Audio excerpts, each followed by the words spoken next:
Hello, everyone, and welcome to Conversations with the Chancellor, where we give you information about all of the happenings on and around the campus of Elizabeth City State University. I am Clay Mercer, and with me today, as always, is the Chancellor of ECSU, Dr. S. Keith Hargrove, Sr. Chancellor, welcome to your show. Good to see you, and always good to be here. Yes, indeed. We have a lot to talk about today, and we're unveiling a brand new segment here on Conversations with the Chancellor. That'll be coming up in a few. But we have so much to talk about, Chancellor, and one of the special moments that happens on campus is Viking Showcase. And on February 7th, it's a chance for prospective students as well as families to come out and learn about life as a mighty Viking. Speak to the listeners and everyone watching about the importance of Viking Showcase. And again, it's just a great way to give everybody everything they need to know about ECSU. Well, you know, this is will be my first one as Chancellor. But as you stated, it is an opportunity to show the great things that are happening here at Elizabeth City State University and the type of experience a student could have by pursuing their degree here. The winter, it's like a winter homecoming, so to speak, which is scheduled Saturday, February the 7th, and it'll be from 9 to 1 p.m. And on that day, consider it like a open house. Students will have the opportunity to visit different academic programs, look at the many academic disciplines that we have in terms of their interest in certain careers, whether it's in healthcare, engineering, technology, aviation. They get to visit those units, of course. Also, be exposed to what is student life like at ECSU. I often say students spend most of their time actually not in class. And so when they're not in class, what is the student experience here on campus? What do we provide in terms of their own personal and professional growth as well? And all those things are important to the Viking experience while they're enrolled here. And so the Viking Showcase is going to be amazing. We look forward to alumni as well as our community being here to really get a insight of what the Viking experience is at the university. When we talk about Viking Showcase, it's more than just tours. And obviously he spoke about winter homecoming. It's like a second homecoming for us. And it's a great time for you to come out and enjoy ECSU men's and women's basketball. It's at the Vaughn Center also. So it's just a great time. February 7th is when it's happening. You can register and get more information on our official website, ecsu.edu. It's Conversations with the Chancellor, Clay Mercer, and Chancellor Hargrove is with us. And Chancellor, the Winter Institute is a special moment for everyone here on campus because it brings every faculty and staff together and gets them ready for a brand new semester. And coming into 2026, we wanted to have a nice rah-rah session, and I think that's what it was, and I think everybody enjoyed it. Yes, you also provided some really important information for everyone. If you could speak a little bit about the Winter Institute and the information that you provided. Yeah, so first, let me say Happy New Year to all our listeners as well, and to you as well. Yes. But the Winter Institute was an opportunity for myself as Chancellor to provide really insight of the state of the university, but also introduce our 2030 strategic plan. That plan was approved by our Board of Trustees in December. Shout out to our Board of Trustees who always give strong support to the university. And so now we have a roadmap, a blueprint to lead the university for the next 5 years.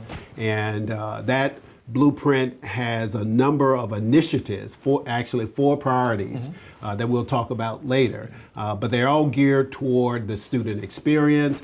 How do we support academic programs, create good partnerships, and provide a good place to work, live, and learn. And so I'm excited about that strategic plan, roll that out, discuss that. We had sessions with the faculty and the staff also for that day, and we'll learn more about that.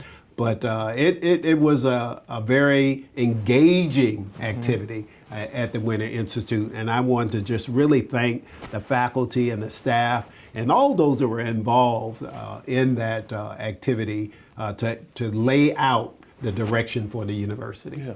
And we're going to talk more about the strategic plan because me and Chancellor, we've been talking about it for the past few months, and now you have a chance to learn more about it here on Conversations with the Chancellor. My portion of the show is done, but we're going to bring you a brand new segment as Chancellor Hargrove is going to be in my seat, and he's going to interview our very special guest, and they're going to talk about the strategic plan. Make sure you stay with us as we bring Dr. J. Lee Brown, ECSU Vice Chancellor and Chief of Staff with us. That's coming up next here on Conversations with the Chancellor.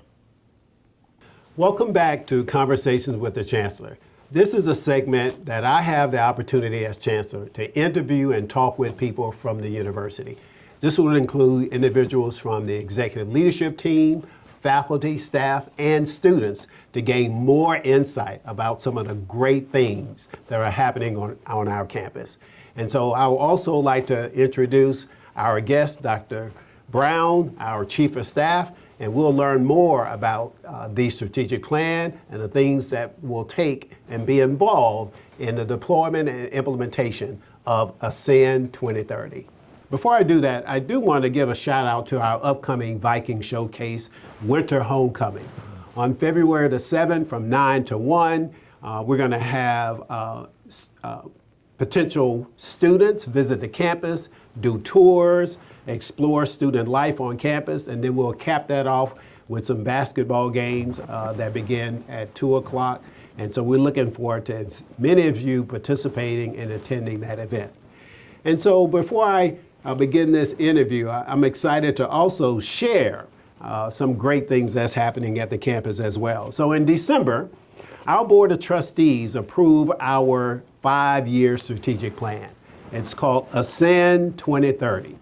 And that strategic plan is a roadmap, so to speak, of the direction of the university. And it includes 4 priorities. And those 4 priorities are student learning and success, which is about graduating more students, entering the workforce, either as entrepreneurs or with their respective careers.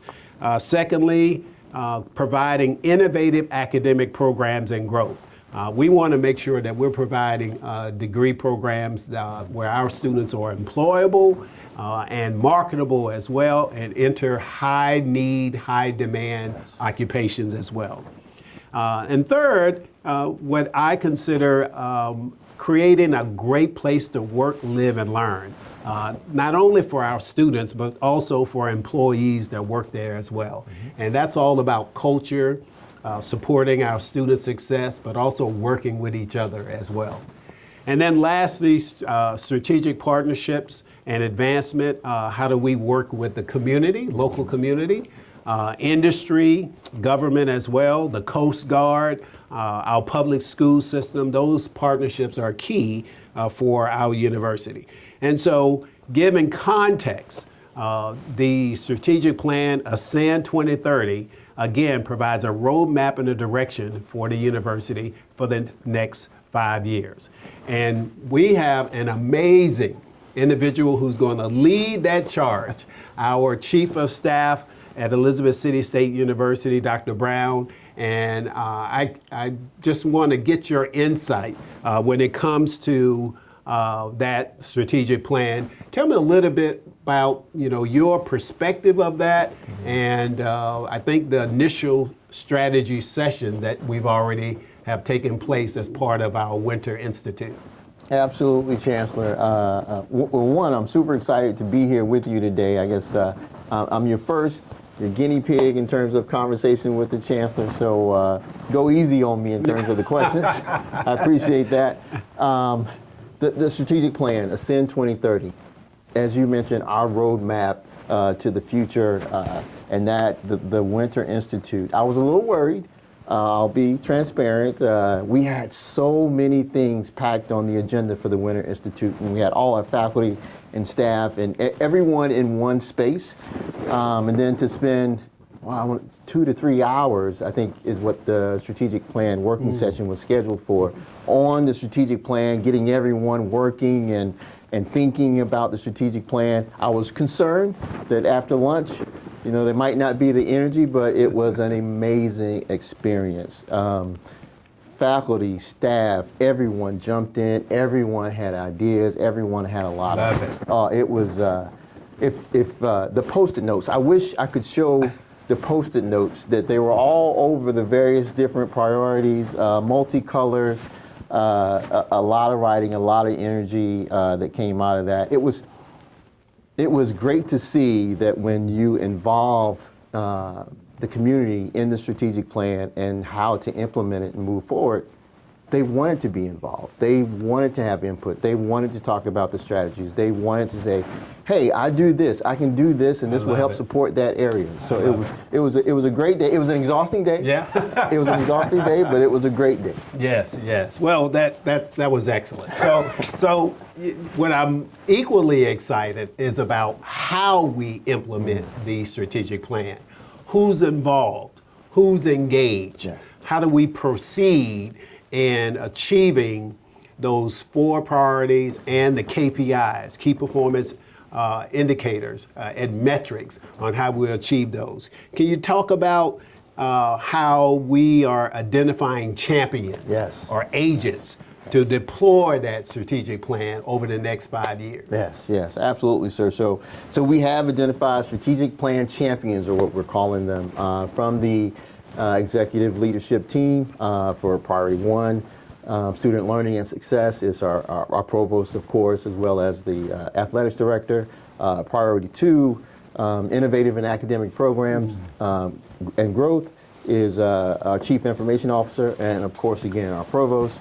And then priority 3, making this place a great place to live, work, and learn, is being headed up by our chief human resources officer, as well as very appropriate, right? Very appropriate, as well as our general counsel, and last but not least, priority 4, strategic partnerships and advancement, which for me is almost like the foundation for the university, is being led by our Chief Communications and Marketing Officer, as well as our Director for Governmental Affairs, as well as our new VC for University Advancement. So these folk that we have identified are the facilitators. They are the champions. They are leading these priorities, and I'll take it a step further. I don't know if you have another question for me, but a lot of the work that was done in 2025, where they were sort of determining the strategies that fit with each one of these priorities and to support each one of these priorities.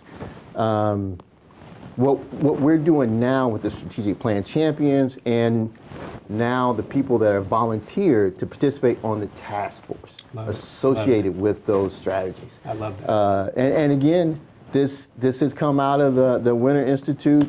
We put out a call to the campus community and said, hey, it looks like you want to be a part of this. You want to be a part of who we're going to be over the next 5 years. And we've had now over 100 people respond. 100? Really? Okay. And does it include students? A few students as well? I hope so, Chancellor. Yeah. Okay. Good. I hope so. If not, we're going to make sure we add some. Let's do that. So we're forming task force now with every strategy that supports whatever priority it is, and Yes, then sir. Yes, sir. those folks in those task force will start to identify activities, things maybe we're already doing and we can do a little bit better, or we can do a little differently to support those performance objectives along with those strategies. I love that. I love that. Well, I tell you what, it's also for 5 years. You know, there are things that we hope to accomplish every year. Yes. And there are performance objectives every year. Mm-hmm. And certainly we can't accomplish everything the first, second, third, or even fourth or fifth year. Yeah. And so I'd like to believe that the plan is strategically designed to have accomplishments year by year by year. And with these amazing task force and their engagement, I think we'll be successful in doing that. And so very quickly, how do we monitor that year to year to really see, hey, are we going in the right direction? Are we really making an impact on these priorities? Yeah, absolutely, sir. So we want to be transparent as we work on the strategic plan, and also we want to ensure that we're communicating to the campus community on how we're doing this and what type of progress we're making. So with these task force, I believe first we're going to identify, I hate to say this, but the low-hanging fruit. What can we get done in year one to make an immediate impact on some of those KPIs? And so that will be some of the work of the task force, as well as developing a dashboard that we are able to show the campus community on how we're progressing on these various priorities supported by these various strategies. So that's key that we get that developed as well. Additionally, we're ensuring that we're meeting on a regular basis I love that. to ensure that we're reporting back out in terms of our status, where we are, what types of barriers or challenges we're facing, and whether it's the executive leadership team or we come to Chancellor and say, Chancellor, we need some help to move some barriers as we move forward in the SIN 2030. So we're excited. And so is the plan on the website, and so people on campus could look at it and maybe limits what other people outside the campus can see the plan? Yes, sir. So it is on the website. I think it's on the About Us tab. Okay. You can find strategic plan, and you can find the strategic plan as well as the strategic plan champions. I love that. Which are the people that we need to hold accountable for making that progress. Well, I'm big on accountability. You are big, Yes, big absolutely. on accountability. Okay, great. Well, any last comments about ASCEND 2030? You know what, Chancellor? My PhD is in strategy, and I have participated in a number of strategic planning sessions, whether as a consultant or being a participant. And what I found is oftentimes strategic plans get put on the shelf, and it's just a document that no one else looks at until accreditation comes around or something like that. I can guarantee you this will not be the case. I love we know where those pitfalls are, and we're going to make sure this is a living and breathing document that we use as a guideline as we move forward. Yes. Well, I tell you what, I think you are the right person to lead the implementation of that plan, and I'm sure it's going to be accomplished over the next 5 years. Thank you, sir. And so as we ascend 2030, we're excited about what this plan can do for the university and for the community, and more importantly, our students. So I often say we are only as great as we allow ourselves to be. This strategic plan will allow us to do just that. And so please, we look forward to many of you being engaged with your strong support as well. And again, thank you for being here with Conversations with the Chancellor. Take care. Viking Pride.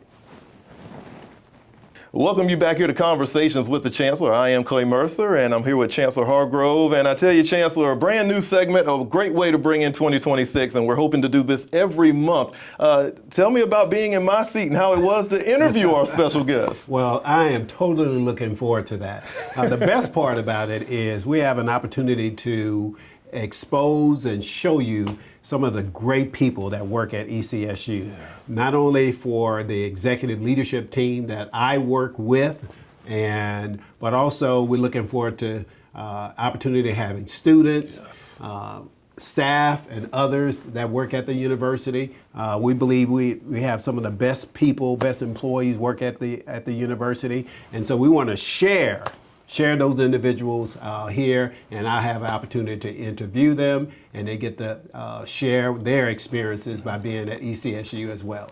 We want to thank our special guest, ECSU Vice Chancellor and Chief of Staff, Dr. J. Lee Brown, for joining us here today. Also, if you missed out on any parts of today's show, all you have to do is go to the WRVS 89.9 YouTube channel, as well as our podcast network, and check it out anytime you wish. This is a great show. I'm looking forward to the next one. Chancellor, again, thank you so much for making this happen. The pleasure is mine. Yes. We'll see you next time for Conversations with the Chancellor here on YouTube. Viking Pride.